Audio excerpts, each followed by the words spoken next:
खुशहाली दा कमल खिलेगा, हर पिंड है ये बोला, पंजाब उमड़ के बोला, अब रंग ले बसंती चोला, पंजाब उमड़ के बोला, हुण रंग ले बसंती चोला। दिल्ली मॉडल इस समय इस देश का ही नहीं दुनिया का सबसे थर्ड क्लास मॉडल हो गया है अरविंद केजरीवाल के नेतृत्व में। भारतीय जनता पार्टी देश की सबसे वड्डी पार्टी है, दुनिया की सब तो वड्डी पार्टी है। साडा संकल्प कमिटमेंट जिहड़ा है 11 वो साढ़े कोल उन्होंने इंप्लीमेंट करने की कैपेसिटी है। बाकी लोग आके थे यबड़ियाँ मार जाते हैं, हम ये कर देंगे वो कर देंगे। बहुत दिल में प्रेम बढ़ गया है बीजेपी के लिए, और किसानों का सबसे हितैषी कोई हो सकता है तो भारतीय जनता पार्टी नरेंद्र मोदी जी। गुंडागर्दी खुलेआम हो रही है, इलेक्शन कमीशन में भी उन्होंने चिट्ठी, गुंडागर्दी हो रही है। लोगों को कहा जा रहा है सानू वोट दो, असी नशा तुहानू भिजवाते रहांगे। वो क्लिप ते कह रहे हैं कि हिंदू ते सिखां नू जलसा नहीं करन देगा।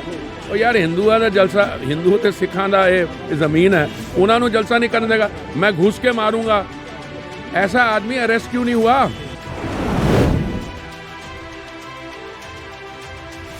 पार्टी कोलिशन के बहुत अच्छे आसार हैं और हम बहुत मजबूत स्थिति में पहुंच गए हैं। पंजाब का प्यार बीजेपी और कोलिशन को मिलेगा।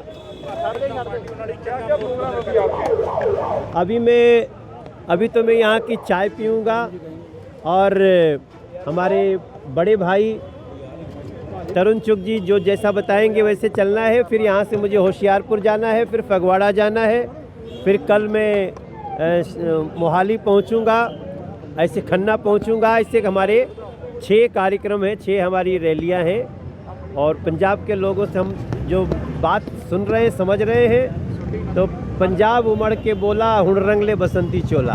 तिवाड़ी जी, तुसी दिल्ली मॉडल की गल करते हैं केजरीवाल, दिल्ली मॉडल कैसा है? दिल्ली मॉडल इस समय इस देश का ही नहीं दुनिया का सबसे थर्ड क्लास मॉडल हो गया है अरविंद केजरीवाल के नेतृत्व में। आपको बताने की आवश्यकता नहीं है, सबसे ज़्यादा पोल्यूटेड अगर सिटी कोई बन गई है तो दिल्ली, सबसे ज़्यादा गंदे जल की अगर कोई नदी है तो यमुना जी दिल्ली में 27 किलोमीटर। सब अगर पेंशन कहीं बंद है, न विधवा का, न वृद्धा का, न दिव्यांग का, वो दिल्ली मॉडल है। मोहल्ला क्लिनिक में जहां बच्चे दवाई खा के मर जाते हैं, अभी 3 बच्चे मर गए, वो दिल्ली मॉडल है। और जहां का मुख्यमंत्री खुद रोज़ गिरफ्तारी से डरता रहता है, पता नहीं हमारा सत्येंद्र सर कब गिरफ्तार हो जाए, वो हमारा फलाना कब गिरफ्तार हो जाए। इतने भ्रष्टाचार में डूबे हुए दिल्ली मॉडल को पंजाब कभी भी मौका नहीं देना चाहिए। अकाली दल कह रहे हैं कि जिहड़ा आम आदमी पार्टी ने बहुत बड़ा प्रचार का पैसा दिल्ली के खजाने चो लैके पंजाब च लिया है। यही तो वहाँ पे इनके ऊपर लगभग 60,000 करोड़ के आरोप हैं घोटाले के, और उसी में इन लोगों को गिरफ्तार होने का आप देखते हो कई ये पीसी करने लगते हैं ना कि सत्येंद्र को गिरफ्तार करेंगे, हमें गिरफ्तार कर सकते हैं। ये इसलिए है कि इन लोगों ने दिल्ली को लूट करके, आप चुनाव में किसी को भी ऐसा प्रचार हमने कभी नहीं देखा जैसा आम आदमी पार्टी करती है। What is source of income? इनके सोर्स ऑफ इनकम पे भी केस है। तो पंजाब ऐसे, और कभी ये अरविंद केजरीवाल जैसे व्यक्ति पंजाब को समझ ही नहीं सकते। अरविंद केजरीवाल यहाँ पर अपने आप को आम आदमी क्लेम कर रहे हैं, यहाँ आम आदमी क्लेम करते हैं, और दिल्ली में आम आदमी पार्टी मोहल्ला क्लिनिक की दवाइयाँ खा, आम आदमी दिल्ली की मोहल्ला क्लिनिक दवाई खा के मर रहा है। सर पंजाब में चरणजीत सिंह चन्नी के ऊपर क्या कहेंगे? उन्होंने कहा कि गरीब घर का बेटा है, चरणजीत सिंह चन्नी गरीब घर का बेटा है, और एक गरीब घर के बेटे को मुख्यमंत्री का चेहरा बनाया है। देखो, ये लोगों ने पंजाब के लोगों को गरीब बनाने का काम किया, और स्थिति सबके सामने है। मुझे कुछ कहने की आवश्यकता नहीं है। मुझे पूरा विश्वास है एक मौका बीजेपी इस कोलिशन को मिलेगा, और हमें पंजाब के ऊपर पूरा विश्वास है। उसी में पंजाब की बेहतरी के सारे कदम हमें बनाने। पर क्या समझते हैं भाजपा का, अगर पिछले कुछ समय से देखें तो ग्राफ कम हुआ है, अभी भी किसानों का विरोध चल रहा है, लगातार किसान विरोध कर रहे हैं। नहीं, अब तो बहुत दिल में प्रेम बढ़ गया है बीजेपी के लिए, और किसानों का सबसे हितैषी कोई हो सकता है तो भारतीय जनता पार्टी, नरेंद्र मोदी जी। आप देख लीजिए सारे जितने भी कदम हैं, जो भी किसानों का मुद्दा था उसको एड्रेस भी किया हमने, उनके सामने झुके भी हम ही हैं। तो नरेंद्र मोदी और मोदी सरकार, बीजेपी से बड़ा किसानों का हितैषी कोई दूसरा रियल में नहीं हो सकता। बाकी तो बोलने के लिए कोई कुछ कहे ਰਹੇ ਹੋ ਜੀ। ਦਿੱਲੀ ਦੇ ਵਿੱਚੋਂ ਕਹਿੰਦੇ ਆ ਕਿ ਬਿਜਲੀ ਦੇ ਬਿੱਲ ਨਹੀਂ ਆ ਰਹੇ, ਹੋਰ ਬਹੁਤ ਬੇਸਿਕ ਨੀਡਸ ਜਿਹੜੀਆਂ ਲੋਕਾਂ ਨੂੰ ਬਹੁਤ ਅੱਛੀਆਂ ਮਿਲ ਰਹੀਆਂ ਨੇ। दिल्ली में 2 करोड़ 30 लाख लोग रहते हैं, उनमें 7% लोगों के बिजली के बिल इन्होंने जरूर किए हैं, लेकिन 93% का क्या हुआ है, उनके बिल पहले से दोगुने हो गए हैं। आप खेल को समझें कि 2 करोड़ 30 लाख में आपने 13-14 लाख लोगों को राहत दिया और बाकी लोगों को डबल कर दिया, सब रो रहे हैं। ਰਵਨੀਤ ਸਿੰਘ ਬਿੱਟੂ ਕਹਿ ਰਹੇ ਨੇ ਕਿ ਆਮ ਆਦਮੀ ਪਾਰਟੀ ਦੇ ਵਿੱਚ ਸਾਡੇ ਹੀ ਬੰਦੇ ਗਏ ਨੇ, ਅਸੀਂ ਭੇਜੇ ਆ, ਜਦੋਂ ਸਾਨੂੰ ਲੋੜ ਪਊਗੀ ਅਸੀਂ ਵਾਪਸ ਬੁਲਾ ਲਾਂਗੇ ਜਿਹੜੇ ਮੈਂਬਰ ਪਾਰਲੀਮੈਂਟ ਨੇ, ਤੁਹਾਡੇ ਕਲੀਗ ਵੀ ਨੇ। ये इनका आपस का खेल है। ये समझते हैं कि पंजाब के लोगों को बेवकूफ़ बना सकते हैं। वो समय चला गया, पंजाब अपने भविष्य का सोचे। ਕਾਂਗਰਸ ਦੇ ਕੁਝ ਆਗੂ ਇਹ ਵੀ ਕਹਿੰਦੇ ਨੇ ਕਿ ਕੇਜਰੀਵਾਲ ਜਿਹੜੀ ਆਰਐਸਐਸ ਦੀ ਬੀ ਟੀਮ ਹੈ ਔਰ ਭਾਜਪਾ ਨੇ ਉਹਨੂੰ ਖੜਾ ਕੀਤਾ ਔਰ ਪੰਜਾਬ ਦੇ ਵਿੱਚ ਇਸੇ ਕਰਕੇ ਉਹਨੂੰ ਭੇਜਿਆ। आम आदमी पार्टी और कांग्रेस मिलके सरकार बनाए हैं। राहुल गांधी जी ने 2013 में ये दोनों मिलके बनाए थे। केजरीवाल आरएसएस की बी टीम है। गरीब का बेटा कह के ये कांग्रेस और आम आदमी पार्टी दोनों एक ही हैं। ਦੇਖੋ 5 ਜਨਵਰੀ ਨੂੰ ਜੋ ਪੰਜਾਬ ਪ੍ਰਧਾਨ ਮੰਤਰੀ ਜੀ ਦੀ ਸਿਕਿਉਰਿਟੀ ਨਾਲ ਜਿਨ੍ਹਾਂ ਨੇ ਖੇਲ ਖੇਡਾ, ਉਹਦੀ ਪੂਰੀ ਇਨਕੁਆਇਰੀ ਸੁਪਰੀਮ ਕੋਰਟ ਨੇ ਇੱਕ ਕਮੇਟੀ ਅਪਾਇੰਟ ਕੀਤੀ ਹੈ। ਸੁਪਰੀਮ ਕੋਰਟ ਨੇ ਜਸਟਿਸ ਇੰਦੂ ਮਲਹੋਤਰਾ ਉਹਦੀ ਰਿਪੋਰਟ ਦੇਣਗੇ। ਤੇ ਮੈਂ ਸਮਝਣਾ ਕਿ ਉਹ ਜਿਹੜੀ ਟੈਕਨੀਕਲ ਸਿਕਿਉਰਿਟੀ ਇਸ਼ੂਜ਼ ਨੇ ਉਸ ਤੇ ਮੇਰਾ ਇਸ ਵਕਤ ਬੋਲਣਾ ਗਲਤ ਹੋਇਆ। ਪਰ ਸੰਕਲਪ ਦੇ ਨਹੀਂ ਸੰਕਲਪ, ਪਰ ਮੈਂ ਦੇਖਣਾ ਅਗਰ ਉਸ ਦਾ ਉਹਨਾਂ ਦਾ ਇਰਾਦਾ ਇਹ ਸੀਗਾ ਕਿ ਉਹ ਪ੍ਰਧਾਨ ਮੰਤਰੀ ਜੀ ਨੂੰ ਪੰਜਾਬ ਦੇ ਲੋਕਾਂ ਤੱਕ ਆਪਣੀ ਗੱਲ ਸਾਹਮਣੇ ਰੱਖਣੇ ਵਾਸਤੇ ਉਹ ਕਰਵਾਉਣਾ ਚਾਹੁੰਦੇ ਸੀ, ਤਾਂ ਉਹ ਫੇਲ ਹੋ ਗਏ ਨੇ। ਫੇਲ ਇਸ ਲਈ ਹੋ ਗਏ ਨੇ, ਅੱਜ ਤੁਸੀਂ ਜੋ ਸਾਨੂੰ ਪਿਆਰ ਦਿਖਾ ਰਹੇ ਹੋ, मनोज तिवारी जी को दिखा रहे हो, जो तरुण चुग जी को दिखा रहे हो, इस वक्त हवा बनी हुई है। और मुझे पूरा विश्वास है कि जदों वोटा पैन गया, साड़ी सिर्फ अर्बन वोट नहीं जी बीजेपी नाल हमेशा रही है, रूरल हल्कियां भी। कल मैं घूम के आया रूरल हल्कियां, देखो लोग बड़े समझदार होंगे ने, लोगों की मैच्योरिटी होंगी है, उन्होंने पता है कि अगर भाजपा को वोट पाएंगे तो पंजाब विच भी जिस तरह उत्तर प्रदेश हैगा डबल इंजन की सरकार बन सकती है, तो जिते विकास का काम जोरां नाल हो सकता है। ਸਾਰੀਆਂ ਪਾਰਟੀਆਂ ਨੇ ਚੋਣ ਮਨੋਰਥ ਪੱਤਰ ਜਾਰੀ ਕੀਤਾ ਹੈ, ਲੇਕਿਨ ਭਾਜਪਾ ਨੇ ਸੰਕਲਪ ਪੱਤਰ ਜਾਰੀ ਕੀਤਾ। ਕੀ ਫਰਕ ਹੈ ਚੋਣ ਮਨੋਰਥ ਪੱਤਰ ਦੇ? देखो अपने बड़ा फर्क है। वो फर्क ये है कि भारतीय जनता पार्टी ने जदों भी कुछ अपने संकल्प किया, कमिटमेंट दित्तियां ने, मैं ਤੁਹਾਡੀ ਜਾਣਕਾਰੀ ਦੇਣਾ ਚਾਹੁੰਦਾ ਤੁਹਾਨੂੰ 2014 ਤੇ 2019 ਦੇ ਭਾਰਤੀ ਜਨਤਾ ਪਾਰਟੀ ਦੇ ਜਿਹੜੇ ਸੰਕਲਪ ਸੀਗੇ, ਘੋਸ਼ਣਾ ਪੱਤਰ ਪੜ੍ਹ ਕੇ ਦੇਖ ਲਓ। ਸਾਰੀਆਂ ਕਮਿਟਮੈਂਟਸ ਅਸੀਂ ਇੰਪਲੀਮੈਂਟ ਕੀਤੀਆਂ ਨੇ। ਇੱਕ ਉਹ ਰਹਿ ਗਈ ਹੈ ਕਾਮਨ ਸਿਵਲ ਕੋਡ, ਉਹ ਵੀ ਧਾਮੀ ਜੀ ਨੇ ਕਹਿਤਾ ਕਿ ਉਹ ਇਨਕੁਆਇਰੀ ਉਹ ਕਮੇਟੀ ਬਿਠਾ ਦੇਣਗੇ। ਦੇਖੋ ਜੀ ਇੰਜ ਹੈ, ਭਾਰਤੀ ਜਨਤਾ ਪਾਰਟੀ ਦੀ ਸਰਕਾਰ ਹੈਗੀ ਸੈਂਟਰ ਵਿੱਚ।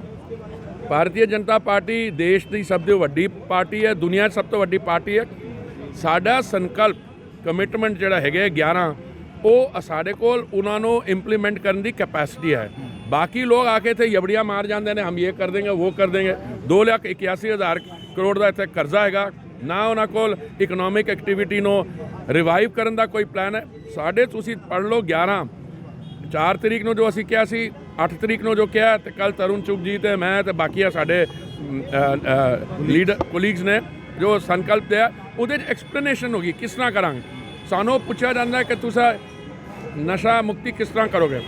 ਅਸੀਂ ਕਿਹਾ अगर ਤੁਸੀਂ ਕਹਿੰਦੇ ਹੋ ਨਸ਼ਾ ਆਂਦਾ ਕੋਈ बाकी किसी स्टेट तो इंटर स्टेट कोऑर्डिनेशन कराएंगे, इंटर स्टेट कोऑर्डिनेशन करेंगे, टेक्नोलॉजी क्या इस्तेमाल करेंगे, और जो यहाँ पे गलत कार्य हो रहे हैं जैसे बेअदबी, कन्वर्जन, सब पे कड़ी कार्रवाई करेंगे। ਸਭ ਤੋਂ ਵੱਡਾ ਮੁੱਦਾ ਬੇਅਦਬੀ ਆ। ਬੇਅਦਬੀ ਲਈ ਭਾਵਨਾਵਾਂ ਜੁੜੀਆਂ ਲੋਕਾਂ ਦੀਆਂ ਬੇਅਦਬੀ ਦਾ ਕਿਸੇ ਵੀ ਬੇਅਦਬੀ ਦਾ ਇਨਸਾਫ ਨਹੀਂ ਅਜੇ ਤੱਕ ਜੀ। ਮਿਲਿਆ ਲੱਗਦਾ ਕਿ ਸਰਕਾਰ ਆਏਗੀ ਚਲੋ, ਸਭ ਤੋਂ ਪਹਿਲੇ ਇਹ ਕੰਮ ਕੀਤਾ ਜਾਏਗਾ ਇਹ ਵੀ ਕੰਮ ਹੋਏਗਾ, ਕਨਵਰਜਨ ਦਾ ਵੀ ਕੰਮ ਹੋਏਗਾ, ਨਸ਼ਾ ਮੁਕਤੀ ਦਿਲਵਾਵਾਂਗੇ ਸਾਰਾ। ਤੁਸੀਂ ਸੰਕਲਪ ਪੱਤਰ ਇੱਕ ਵਾਰੀ ਦੇਖ ਲਓ, ਨਹੀਂ ਤਾਂ ਤੁਹਾਡੇ ਕੋਲ ਟਾਈਮ ਹੈ ਤਾਂ ਤਰੁਣ ਚੁਗ ਜੀ ਤੇ ਮੈਂ ਤੁਹਾਡੇ ਨਾਲ ਦੁਬਾਰਾ ਬੈਠ ਕੇ ਪੁਆਇੰਟ ਬਾਈ ਪੁਆਇੰਟ ਜੋ ਵੀ ਅਸੀਂ ਲਿਖਿਆ ਸੰਕਲਪ ਪੱਤਰ ਜੋ ਕਿਸ ਤਰ੍ਹਾਂ ਕਰਾਂਗੇ ਉਹ ਵੀ ਲਿਖਿਆ ਹੋਇਆ ਹੈ। ਪੁਰੀ ਸਾਹਿਬ ਭਾਰਤੀ ਦੇਖਦੇ ਆ ਸਰਕਾਰ ਨੇ ਕਿਹਾ ਸੀ ਕਿ 4 ਹਫ਼ਤੇ ਨਸ਼ਾ ਖਤਮ ਹੋ ਜਾਏਗਾ ਪਰ ਮੁੱਖ ਮੰਤਰੀ ਚੇਂਜ ਹੋ ਗਿਆ ਨਸ਼ਾ ਉਤਰ ਹੀ ਨਹੀਂ ਨਹੀਂ, ਨਸ਼ਾ ਤਾਂ ਇਸ ਲਈ ਨਹੀਂ ਚੇਂਜ ਹੋਏਗਾ ਬਿਕੋਜ਼ ਉਹਦਾ ਕਾਰਨ ਹੈ, ਉਹਦਾ ਕਾਰਨ ਇਹ ਹੈ ਕਿ ਜਿਨ੍ਹਾਂ ਨੂੰ ਮੁਕਤੀ ਦਿਲਵਾਨੀ ਸੀ ਉਹ ਖੁਦ ਸਰਕਾਰ ਵਿੱਚ ਬੈਠੇ ਸੀਗੇ। ਕੈਪਟਨ ਸਾਹਿਬ ਨੂੰ ਜੋ ਸਵਾਲ ਪੁੱਛਿਆ ਗਿਆ, ਕੈਪਟਨ ਸਾਹਿਬ ਨੇ ਕਿਹਾ ਉਹਨਾਂ ਨੇ 63,000 ਬੰਦੇ ਅੰਦਰ ਕਰਤੇ ਨੇ। ਉਹਦੇ ਇਲਾਵਾ ਬਾਕੀ ਜਿਹੜਾ ਕੰਮ ਸੀਗਾ ਉਹ ਕਹਿੰਦੇ ਜੀ ਸੋਨੀਆ ਗਾਂਧੀ ਜੀ ਨੂੰ ਉਹਨਾਂ ਨੂੰ ਪੁੱਛਿਆ ਕਿ ਇਹ क्या हो रहा है तो कहते उन्होंने लिस्ट भेजी सी सोनिया गांधी थोड़े बंदे कर रहे हैं। तो नशा मुक्ति या ये लैंड सैंड माफिया ये तो मुक्ति तो तद ही मिलेगी जेडे सत्ता च होण। तद ही मैं कहना बहुत जरूरी है भारतीय जनता पार्टी की सरकार होए वो सारे साढ़े बाकी स्टेट सके कितने भी इहो जिहियां प्रॉब्लम्स नहीं ने। पुरी साहब बजुर्ग सियासतदान ये गल कह रहे हैं, बजुर्ग सियासतदान प्रकाश सिंह बादल कह रहे हैं कि जिहड़ी भी पार्टी ਚੋਣ ਮਨੋਰਥ ਪੱਤਰ ਦੇ ਵਾਅਦੇ ਪੂਰੇ ਨਾ ਕਰੇਗੀ ਉਹਦੀ election commission of India party cancellation the recommendation ਕਰੇਗੀ। ਸਟਾਰ ਸਾਹਿਬ ਦਾ ਅਸੀਂ ਆਦਰ ਕਰਨੇ ਆ, ਸਾਡੇ ਬਜ਼ੁਰਗ ਨੇ। ਇਹ ਕਹਿ ਰਹੇ हैं प्रकाश सिंह बादल जी ने कुछ स्टेटमेंट दी है कि जो इलेक्शन के दौरान जेडे चुनाव के दौरान उससे पहले जो वो कुछ कमिटमेंट्स करते हैं नहीं किया तो उनका इलेक्शन वो पार्टी का वो कैंसिल होना चाहिए। उनका मुझे पूरा उम्मीद है कि वो बुज़ुर्ग हैं हमारे हम उनका आदर करते हैं, जो वो बात करते हैं इलेक्शन कमीशन उसका ध्यान देगी। ने इस पर स्लो मोटो भी लिया है। ਨਵਜੋਤ ਸਿੰਘ ਸਿੱਧੂ ਕਹਿ ਰਹੇ ਨੇ ਕਿ ਭਾਰਤੀ ਜਨਤਾ ਪਾਰਟੀ ਭਾਰਤੀ ਜੁਮਲਾ ਪਾਰਟੀ ਹੈ, ਉਹਨੂੰ ਨਾਂ ਬਦਲ ਲੈਣਾ ਚਾਹੀਦਾ ਹੈ ਔਰ ਜੁਮਲੇ ਸੁਣਾਉਂਦੀ ਹੈ। ਦੇਖੋ ਸਿੱਧੂ ਸਾਹਿਬ ਸਾਡੇ ਵਿੱਚ ਰਹੇ ਹੋਏ ਨੇ, ਅਸੀਂ ਚੰਗੀ ਤਰ੍ਹਾਂ ਉਹਨਾਂ ਨੂੰ ਜਾਣਦੇ ਹਾਂ। ਸਿੱਧੂ ਸਾਹਿਬ ਤੋਂ ਹਮੇਸ਼ਾ ਜਦੋਂ ਸਟੇਟਮੈਂਟ ਦਿੰਦਾ ਮੈਂ ਪਹਿਲਾ ਸਵਾਲ ਇਹ ਪੁੱਛਣਾ ਇੱਕ ਇੱਥੇ ਉਹ ਕਾਮੇਡੀ ਸ਼ੋਅ ਤੇ ਦਿੱਤੀ ਹੈ ਸਟੇਟਮੈਂਟ ਜਾਂ ਇੱਥੇ ਆਊਟ ਆਫ ਫਰਸਟ੍ਰੇਸ਼ਨ ਦਿੱਤੀ ਹੈ।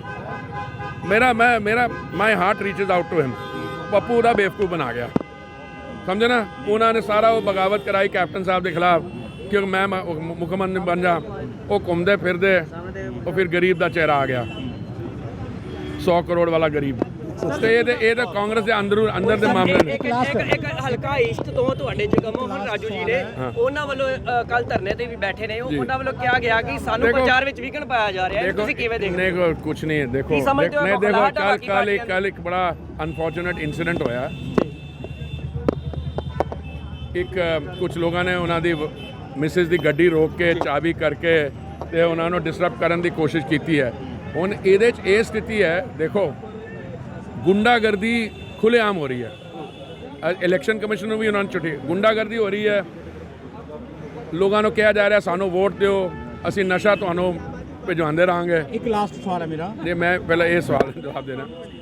ये चीज़ां ਜਿਹੜੀਆਂ ਹੈਗੀਆਂ ਇਹ इलेक्शन कमिशन ਨੂੰ ਤੇ इलेक्शन ਦੇ ਅਬਜ਼ਰਵਰਸ ਨੂੰ ਇਹਦੀ ਜਾਂਚ ਕਰਨੀ ਪਏਗੀ ਕਿਉਂਕਿ ਅਗਰ ਇਸ ਚੀਜ਼ ਤੇ ਰੋਕਿਆ ਨਹੀਂ ਗਿਆ ਖੁੱਲ੍ਹੇਆਮ ਗੁੰਡਾਗਰਦੀ ਜੋ ਹੈ ਉਹ ਚੱਲਦੀ ਰਹੇਗੀ। ਇਹਨਾਂ ਦੇ ਡੀਜੀ ਪੁਲਿਸ ਹੈਗੇ ਜਿਹੜੇ ਉਹਨਾਂ ਦੀ ਮਹਿਲਾ ਕਾਂਗਰਸ ਦੀ ਟਿਕਟ ਤੇ ਲੜ ਰਹੇ ਨੇ ਸ਼ਾਇਦ ਮਲੇਰਕੋਟਲੇ ਨਾਲ, ਉਹ ਕਲਿੱਪ ਤੇ ਕਹਿ ਰਹੇ ਨੇ ਕਿ ਮੈਂ ਹਿੰਦੂ ਮੁਸਲਿਮ ਉਹ ਨਹੀਂ ਹੋਣੇ ਦੂੰਗਾ, ਹਿੰਦੂ ਤੇ ਸਿੱਖਾਂ ਨੂੰ ਜਲਸਾ ਨਹੀਂ ਕਰਨ ਦੇਗਾ।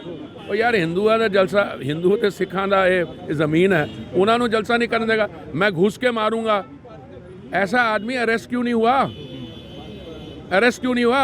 हम गए थे इलेक्शन कमीशन में, मैं भी था उस टीम में और इलेक्शन कमीशन के सामने रख के आए हैं। ये तो सवाल मैं नहीं पूछ रहा हूँ, जनता पूछ रही है। तो अगर आप ईस्ट में गुंडागर्दी के ऐसे इंसिडेंट्स होंगे तो लोग सवाल पूछेंगे। और मैं समझता हूँ राजू जी ने जो कल किया और उन्होंने स्टेटमेंट दी उस पर इस इशू पे फोकस आ गया। ਪੰਜਾਬ ਦੇ ਮੁੱਖ ਮੰਤਰੀ ਚਰਨਜੀਤ ਸਿੰਘ ਚੰਨੀ ਕਹਿੰਦੇ ਨੇ ਕਿ ਭਾਰਤੀ ਜਨਤਾ ਪਾਰਟੀ ਈਡੀ ਤੇ ਹੋਰ ਏਜੰਸੀਆਂ ਦੇ ਰਾਹੀਂ ਪੰਜਾਬੀਆਂ ਨੂੰ ਦਬਾਉਣਾ ਚਾਹੁੰਦੀ ਹੈ। ਓ ਯਾਰ ਪੰਜਾਬੀ ਕਿੱਥੋਂ ਆ ਗਏ? ਤੁਹਾਡੇ ਕਿਸੇ ਪੰਜਾਬ ਦੇ ਪੋਲੀਟੀਸ਼ੀਅਨ ਨੇ ਸਾਰਾ ਉਹ ਡਾਕੂਮੈਂਟ ਕਰਕੇ ਕੰਪਲੇਂਟ ਭੇਜਿਆ। ਅਗਰ ਉਹ ਨਾ ਲੈਂਦੇ ਐਕਸ਼ਨ ਤੇ ਕਹਿੰਦੇ ਈਡੀ ਮਿਲੀ ਹੋਈ ਹੈ।